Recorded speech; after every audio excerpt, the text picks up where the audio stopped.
بسم اللہ الرحمن الرحیم۔ اینٹوں کا ڈھیر ہوتا ہے، کتابوں کا بھی بعض اوقات ڈھیر ہوتا ہے، یحمل اسفارا، صحیح۔ نورانیت کا ڈھیر نہیں ہوتا، نورانیت ڈھیر نہیں ہوتی، نورانیت کا ذخیرہ ہوتا ہے، صحیح۔ ہم لوگوں نے، ہم جیسوں نے، میرے جیسے نے بعض چیزوں کا ڈھیر لگایا ہوا ہے اپنے اوپر۔ ہمیں خدا نے لائبریری بننے کو نہیں کہا اگر علم کا ڈھیر ہو، بینک بننے کو نہیں کہا اگر پیسے کا ڈھیر ہو۔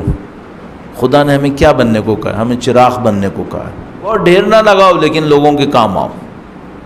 ہم میں سے بعض لوگ لائبریریوں کی طرح کتابوں کا ڈھیر ہیں، ہم لوگ بعض بینکوں کی طرح پیسوں کا ڈھیر ہیں، اور بعض قبرستانوں کی طرح مردوں کا ڈھیر ہے۔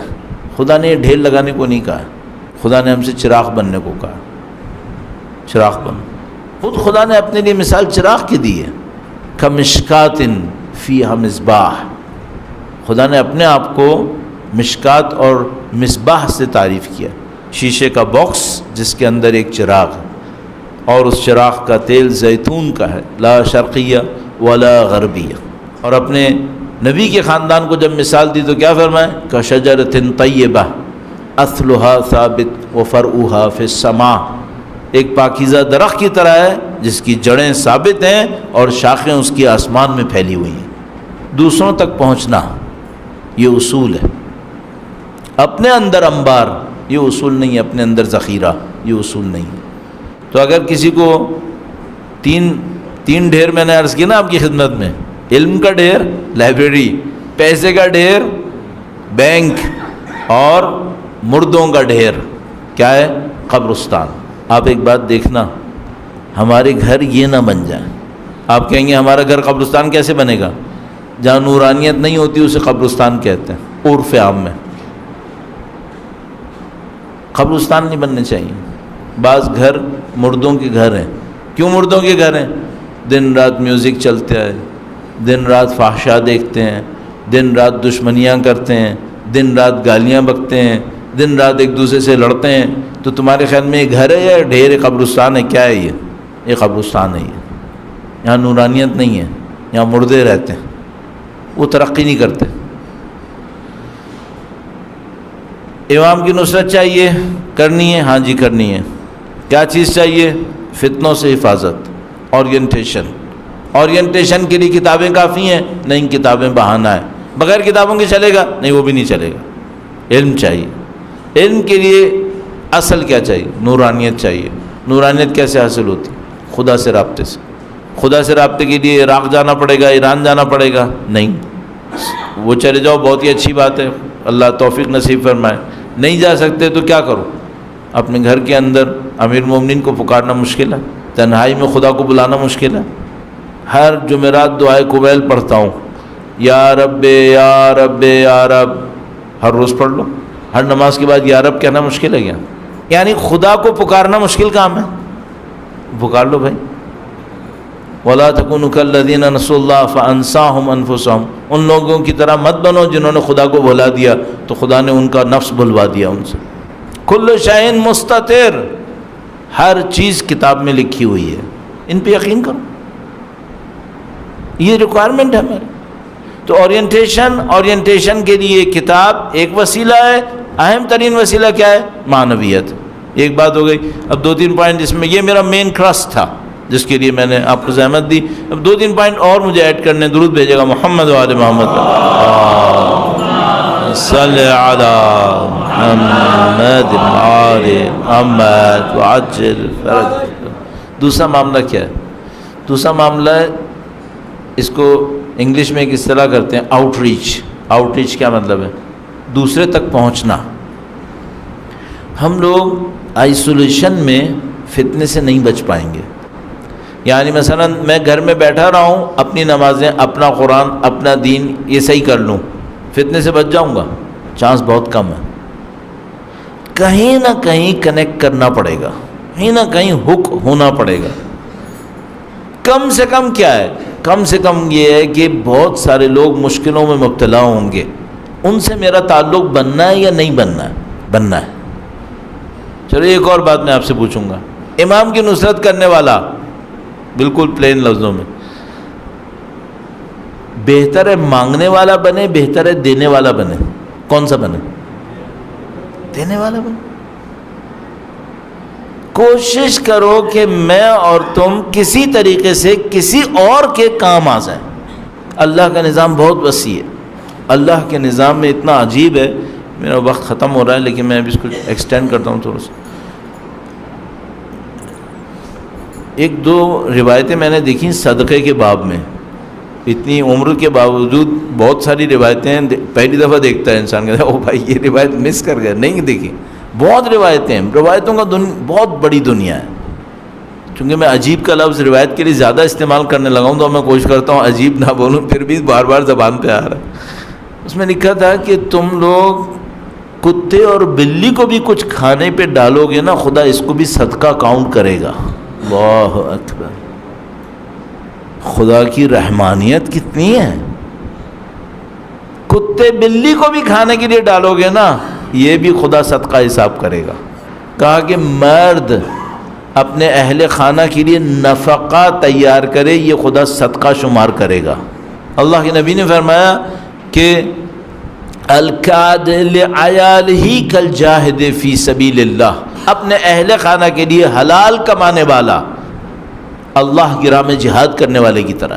خدا اتنا رحیم ہے، اتنا کریم ہے، لیکن وہ ہم سے ایک بات چاہتا ہے. دیکھو کیوں روایت میں آیا کہ مثلا تم کتے بلی کے لیے بھی ڈالو تو خدا اس کو بھی صدقہ حساب کرے گا. کیوں بھئی؟ وہی جو کتے بلی کو ڈالوں مثلا وہ اپنے بیوی بچوں کو کھلا دوں اچھا کر کے. نہیں، خدا یہ چاہتا ہے دوسروں تک پہنچو. پہلے کہتا ہے اپنے آپ سے نکلو، اپنے بیوی بچوں تک پہنچو، اپنے ماں باپ تک پہنچو. سب سے پہلی پرائرٹی ماں باپ ہے، بیوی بچے ہیں، صحیح ہے. لیکن خدا چاہتا ہے کہ اسی میں پھنسے رہو؟ نہیں، چاہتا ہے دوسروں تک بھی پہنچو. تو حتیٰ کتے بلی کی مثال دے کر کہا دینا تو سیکھو تم لوگ کسی طرح. اب آپ کہیں گے کتے بلیوں کو دیکھ رہے ہیں، انسانوں کو نہیں دیکھ رہے ہیں، انسان پتہ نہیں کتنے مر رہے ہیں، وہ ان کو لے کے جا رہے ہیں فینسی ہیئر ڈریسرز کے پاس. ہاں وہ غلط ہے. لیکن اصل بات کیا تھی؟ اصل بات یہ تھی بھائی ہمدردی کا جذبہ بناؤ، چاہے بلی پال کے بناؤ. کیوں؟ یہ جو ماڈرن لائف ہے اس میں خود غرضی نے انسانوں کو بے رحم بنایا ہے. وہ کیا کرتے ہیں؟ اس کا نیگیٹو سائڈ میں عرض کر رہا ہوں. کتے بلیوں سے پیار محبت کر کے انسانوں کے ساتھ جو ظلم اور ستم کرتے ہیں اسے کمپنسیٹ کر لیتے ہیں. آپ جاؤ، بڑے بڑے اسمگلرز نے جانور پالے ہوتے ہیں. کیوں پالے ہوتے ہیں؟ اگر یہ اتنا ہی ہمدرد انسان ہے تو یہ جو انسانوں کے اوپر ظلم کرتا ہے وہ کیا ہے؟ وہ جناب پتہ چلا کہ وہ میکسیکو کے اندر ڈرگ کا کارٹل کا ایک ہیڈ تھا، اس نے سینکڑوں لوگ خود حکم دے کے قتل کروائے، اس کے گھر پہ جانور پلے ہوئے. بھائی تو ہمدرد ہے یا نہیں ہے؟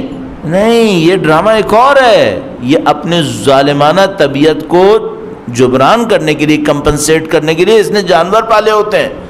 کیونکہ اس کو پتہ ہے میں کیا ظلم کر رہا ہوں انسانوں کے اوپر، تو چار لوگ جانوروں کے سامنے بوٹیاں ڈال کے اپنے آپ کو خوش کرتا ہے میں بھی ہمدرد ہوں. یہ نیگیٹو سائڈ ہے. اچھی سائڈ کیا ہے؟ اچھی سائڈ یہ ہے کہ تم جیسے ہمارے پاس روایتوں میں ہے، ہمارے بزرگ بھی یہ کرتے تھے، چونٹی کو بھی اذیت مت پہنچاؤ. کیوں؟ جب تم چونٹی کو بھی اذیت نہیں پہنچاؤ گے نا تو تمہارا ذہن یہ کہے گا کہ انسانوں کو تو اذیت نہیں دینا چاہیے.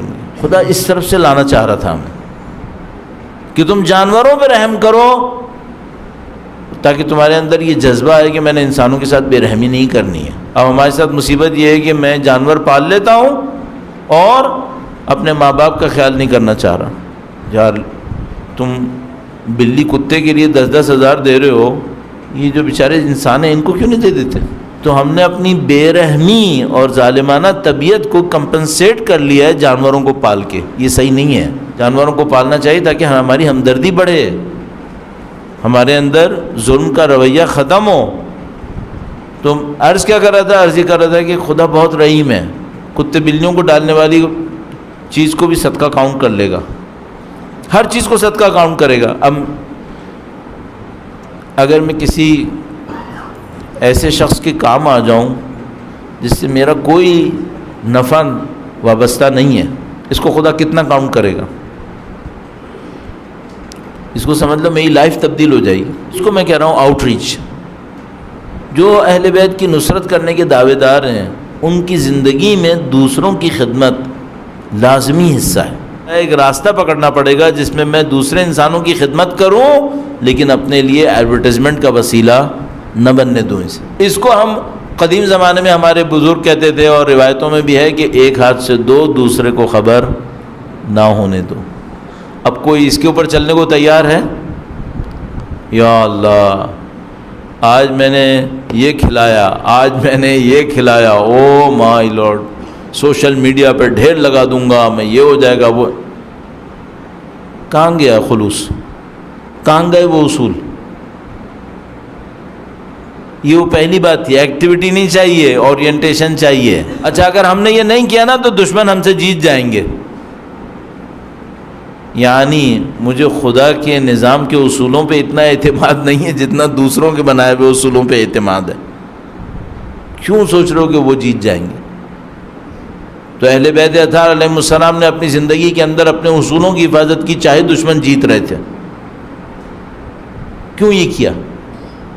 مولا فرماتے ہیں اگر میرے ہاتھوں میں شریعت کی زنجیر نہ ہوتی میں اس کو بتاتا کون مکار ہے۔ یہ وہ مشکل ہے جس میں ہم لوگ مبتلا ہو رہے ہیں اس وقت، کہ ہم اپنے ہی اصولوں کو پامال کر رہے ہیں۔ میں نے عرض کیا ماڈرنائزیشن کی مثال کے اوپر، بچوں کی تربیت میں، اس میں اس میں، ہم سب میں مشکل میں پھنستے چلے جا رہے ہیں اس فتنے کے اندر۔ تو آپ آؤٹ ریچ کرو، دوسروں تک پہنچو، لیکن اس کو دیکھتے رہنا، ریاکاری میں نہیں پھنسنا، اپنے اس کام کو اپنے پروپیگنڈا مشینری کا حصہ نہیں بنانا۔